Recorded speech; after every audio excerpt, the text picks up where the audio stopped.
Today we're talking about Grist the Hunger Tide and Oathbreaker, and what kind of a deck we might be able to build with him, what kind of signature spell might be best for him, and is he any good? Grist costs 1 black-green and starts at 3 loyalty. As long as Grist the Hunger Tide isn't on the battlefield, it's a 1/1 insect creature in addition to its other types. And I want to add here, because it's a little confusing, you can't have a creature for an Oathbreaker, but because he's still a Planeswalker, it does still work for Oathbreaker. +1, create a 1/1 black and green insect creature token, then mill a card. If an insect card was milled this way, put a loyalty counter on Grist and repeat this process. -2, you may sacrifice a creature. When you do, destroy target creature or Planeswalker. -5, each opponent loses life equal to the number of creatures in your graveyard. Alright, let's get this out of the way now. Yeah, he's good. This is really good.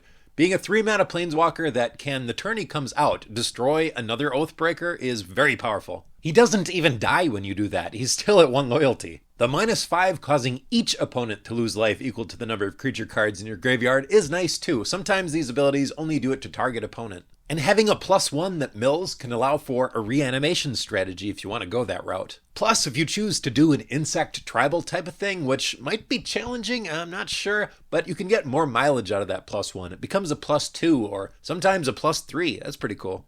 Now let's talk signature spells. Vampiric Tutor and Worldly Tutor each tutor up a card and put it on top of your library. You can use this to just draw the card you need, like normal, or you can use it to get a specific card you need into the graveyard with Grist's +1. Alternatively, Entomb tutors up a card straight into your graveyard, and Buried Alive can search your library for 3 creatures and put them all into your graveyard. I really like this with the -5 on Grist. Or our signature spell could be a reanimation spell. I think Incarnation Technique has a lot of potential here. Mill 5 cards, then return a creature card from your graveyard to the battlefield.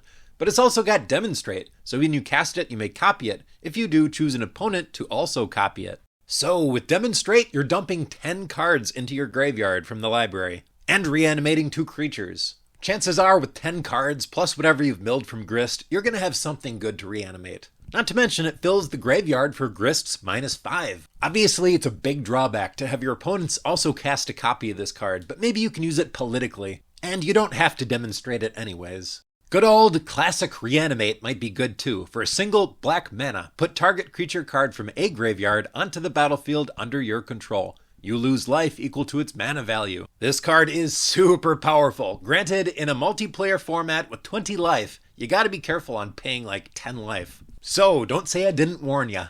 Victimize is uniquely good too. Choose 2 target creature cards in your graveyard. Sacrifice a creature. If you do, return the chosen cards to the battlefield tapped. Remember, Grist makes 1/1s and mills cards with his plus ability, so you can just sacrifice one of those. Living Death would be an interesting build too. Each player exiles all creature cards from their graveyard, then sacrifices all creatures they control, then puts all cards they exiled this way onto the battlefield. So this is a Wrath mixed with mass reanimation for everybody. I wouldn't say this is the strongest way to build it, but it would be pretty fun. Forever Young says put any number of target creature cards from your graveyard on top of your library. Draw a card. So this synergizes with the +1. If you have, let's say, 5 insect cards in your graveyard, Forever Young puts them all back on top and you plus Grist. You make an insect token, mill a card, and repeat this process 5 times. Well, I guess 4 times, because Forever Young does draw you one of those insects. All the rest wind up back in your graveyard, right where you want them. If you like Forever Young, but you wish it was an instant, you could go with Foot Bottom Feast. Same thing, just it's an instant, it costs 1 more mana. If you enjoyed this video, you can check out one of my many other Oathbreaker videos. Also, liking and subscribing goes a long way in helping my channel. I really appreciate that. Thanks for watching, and I will see you next time.